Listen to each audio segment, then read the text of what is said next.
What's going on, guys? It's your boy Andy Matrix. I'm back with another video, and today we are. Hold on, damn it!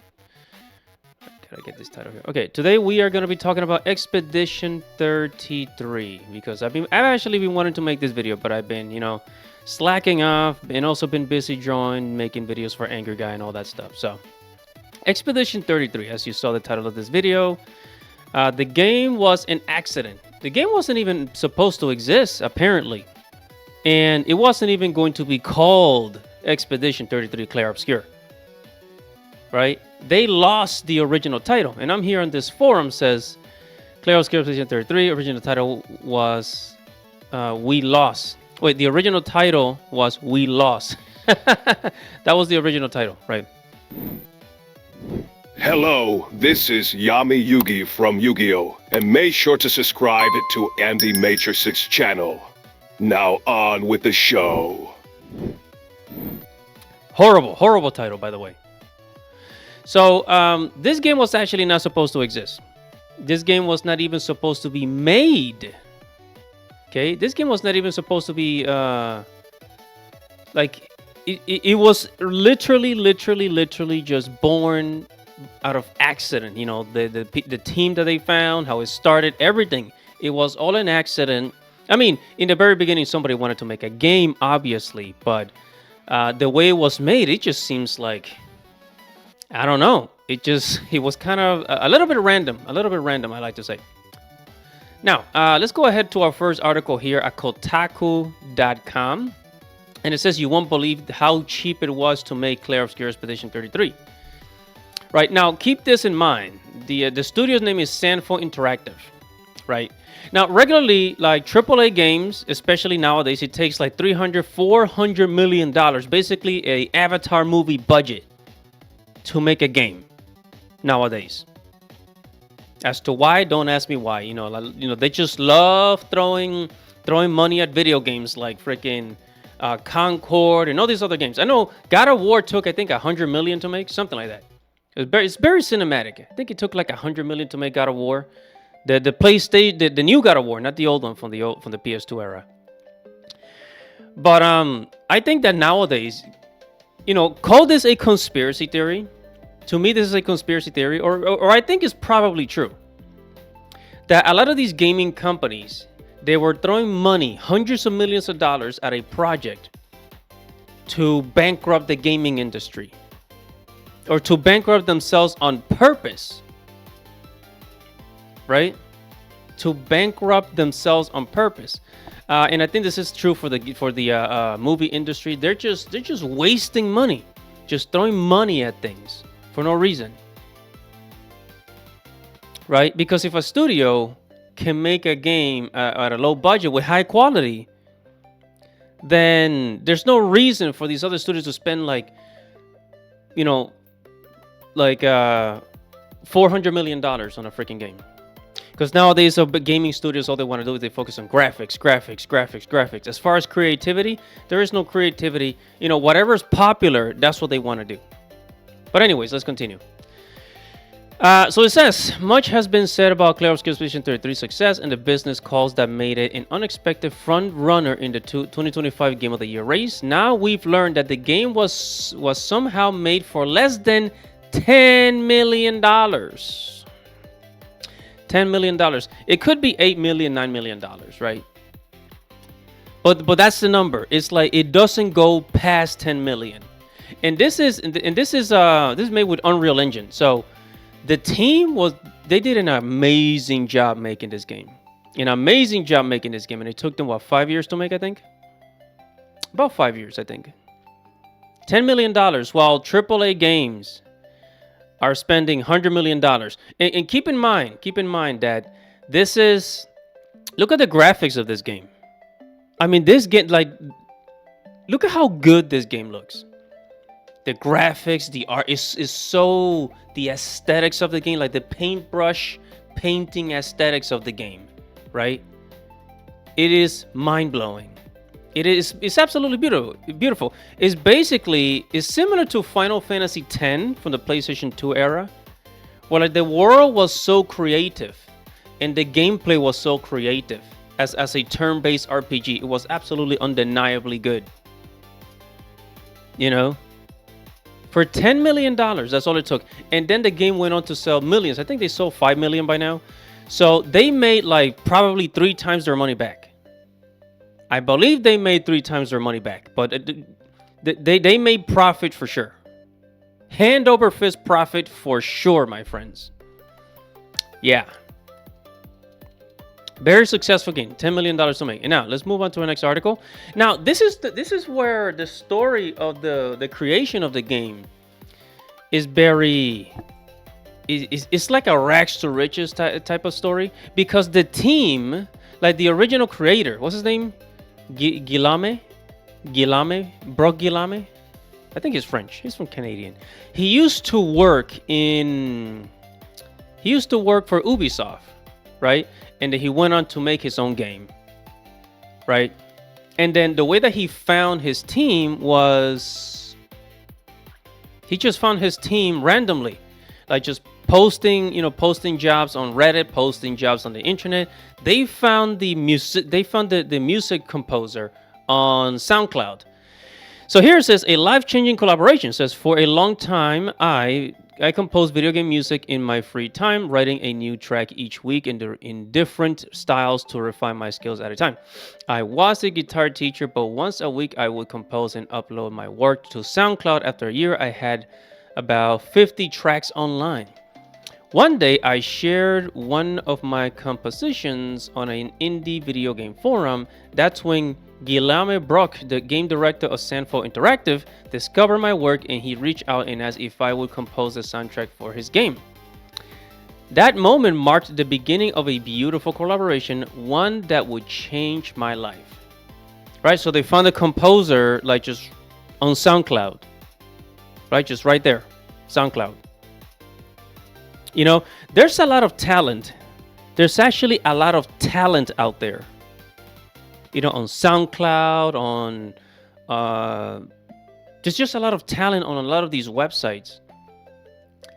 And such talent will never be found by corporations, because they are corporations. You know, corporations, they don't look on forums for talent. They don't go to DeviantArt for talent, you know.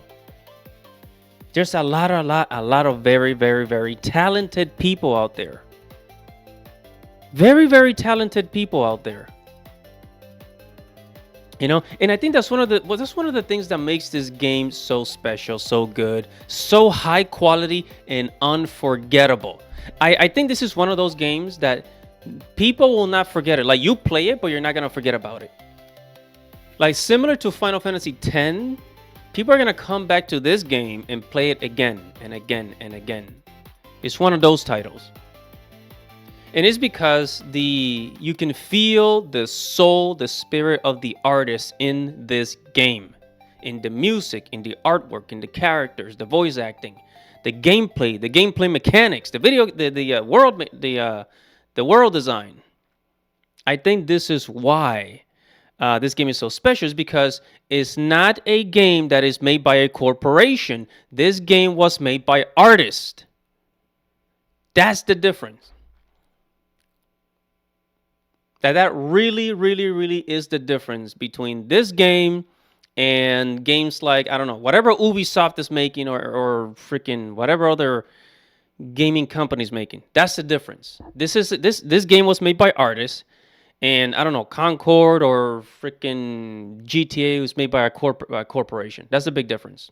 You know, so with this team, there was nobody telling them what to do. Nobody was telling them, hey, you gotta add DEI. You gotta add DEI to this game. You gotta have a rainbow character, right? Nobody was there to tell them that. You gotta, we gotta meet this diversity quota, right? Oh, you gotta change the story because of this, and this reason, right? Nobody was there to tell them that shit. The artists, they were free to just create. Now, let's move on to our next article. Here are rockpapershotgun.com. It says, Claire Obscura's position 33. Leeds writer had apparently never played a video game before writing it. And again, this is another thing about the team that created this game. The lead writer of this game never played a video game. They were not even a gamer, but they asked him, "Hey, can you write us a script for a game?" So this, I imagine this person had to, like, maybe take a quick course on how to write a script for a video game. I imagine, if that was their first time. And I think that was another thing that made him unique, because I also imagine that the writer had also written for previous companies, maybe for, like, maybe wrote a novel. I didn't look them up, but maybe wrote a novel, maybe wrote for a script for movies, for TV shows, shit like that, right? And then they were called and added to Clair Obscur. It's like, hey, can you write for us? And then they were like, oh, I've never written for a video game before. And that's where the creativity and excitement comes. You know? Maybe I'm not explaining this very good. But the point is that not only is the game unique, but how the team behind this game, how the developers of this game came about, is also very unique. Because it's not just like, oh, well, somebody, they posted a job application on their website. Some college graduate applied, got hired, walked into the job, into a cubicle, This was made by artists. Anyways, let's continue. Next article says, no, Clair Obscur Expedition 33 wasn't made by 30 people. And you know what? I think they're right. I think this is true. Maybe it wasn't made by 30 people. But it could be. Here's what I think, because we don't know all the facts. But here's what I think. I think that there were 30 main creators, right? The team was made of 30 people. And then they used their budget to hire others, because down here, hold on, I read the article already, but down here it says, once more, Expedition 33 was made by 500 people. Right here, 500 people. It still be an incredible work. It has the good game sauce and clearly came from a place of love. Yeah, of course it did. 500 people. So out of 30 people, it says that it was created by 500 people. Okay, so, and here's what I think. I think it was just freelancers, because you have a team of 30 and then you hire freelancers to work on the game. Maybe you need somebody to, like, I don't know, add some code to the battle system. And you pay them a fixed price. Or maybe they hire some extra artists, right? They hire some extra artists for their world building. And they hire them on a fixed price. We're gonna pay you this much to do this and this and this, right? Maybe they needed some more monster design, character designs, and they hire 2-3 more artists to do that, right? That's usually how it goes, and that's where the 500 people came in. And of course, most likely they're gonna give them credit for it, because if you worked on a game, they kind of had to give you credit. Like, hey, this is the I don't know, one of the background voice actors or something like that, or like the extra concept artist. I don't know the job titles, but I'm just telling you how these things work. Because if it's a small team, if it's a small studio, they're not gonna have 500 people in there if they're just starting out, especially with a game that looks this good. Anyways, next up here at Dexerto.com. Can't pronounce that. Dexerto. Clair Obscur Expedition 33. The director says it could never have been made at a AAA studio. And I agree. So the reason why they said this, why it could never be made by a AAA studio, is because what do studios do? They control you, right? They control the developers, they control the artists, and they tell you, hey, we want this design this way, and it has to be done this way. Or they'll tell you, we don't like this about the story, so we're going to have to change it. And right there, boom, it ruins the whole thing. It ruins the vision of the artist. It ruins the vision of the artist, Like if the artist had a vision for the story, and then, I don't know, the investors or the investors, the CEO says, oh, well, you got to change this about the game. And then the artist is like, oh, well, that's not my original vision. Because if you can talk to the artist and tell them, hey, can you remove just this one thing about the game, and the artist will be like, okay, you know what, I think we can afford to do that without ruining the story. But this happens in Hollywood, this happens in the music industry, where like the investors or the owners this is the corpos, right? The corpos, they always ruin the creation by trying to control it, by trying to do certain things because they're afraid it's not gonna sell or whatever. But again, if you're an artist, you kind of have to get that out of your mind. Like, oh well, this is probably not gonna sell, and that's why you have to create these things with love. When you create a video game like this, out of love, is different when it's created by a corporation. And that's why this game is not gonna be forgotten. Yeah, it would have never been able to make it in a AAA studio, right? This is more like a AA game, really, but it looks like a AAA game. They will never be able to make it with a AAA studio because a AAA studio, they control everything. And control kills creativity. It kills creativity, and it kills the vision of the artist. That's why this game was able to be so successful. And even after the success of this game, I'm telling you right now, a lot of these corpos, they're not going to learn. They're not going to learn because they don't look at things with the eye of an artist. They look at things with, I don't know, money shape, dollar shape glasses. They just got like, dollar signs in their eyes, like the old cartoons. Remember the old cartoons? Whenever they see money, they like their eyes will turn to dollar bills or dollar signs. Anyways, and I also want to take you back and show you how the game was looking in the very beginning, because it seems like in the very beginning they kind of had an idea of where they were supposed to go, right?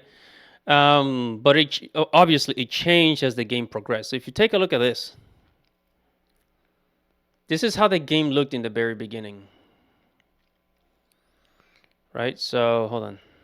So this is I guess this was Lumiere. Let me go back. No, damn it. Right here. This is supposed to be Lumiere.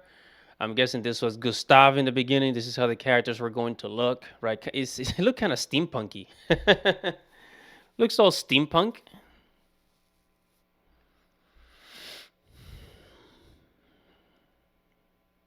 That was Loon.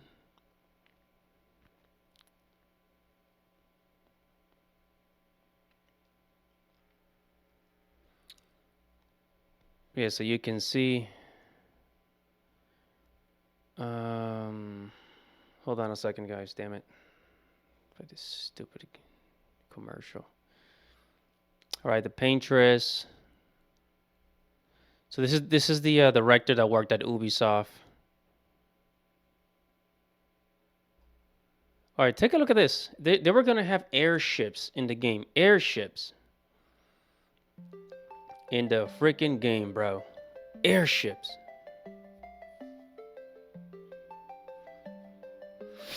Right, very different. That's how it was. That's the original idea of it. Then if we go further, and then of course, as they continue to create the game, as the game progressed, the development progressed, they changed the clothing, and this is where you start to see the outfits, right? The outfits that they have now.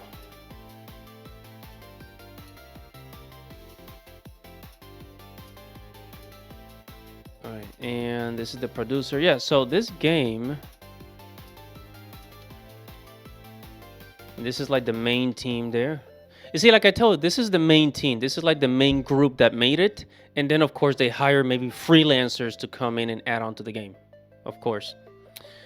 But yeah, that's gonna be it for this video, guys. This game was made by accident, and I think we need more of this in the gaming industry. Games that were created simply by accident, right? Where like the creators, they were doing it for fun, and then it turned out to be an amazing project, and they put it out there. They were not even expecting for the game to sell very well. They were expecting like 500,000 sales, and instead it sold millions of copies. Very, very, very successful, right? And these are the types of games that actually make it, that actually do very, very well, you know. All right, so again, we need more games that were created by accident with an artistic vision instead of the vision of the corpos. So I'm gonna end it there. Whatever your thoughts are, make sure to comment below, like this video, subscribe to the channel, hit the notification bell for future notifications. Guys, it's your boy in the Matrix. Godspeed, baby.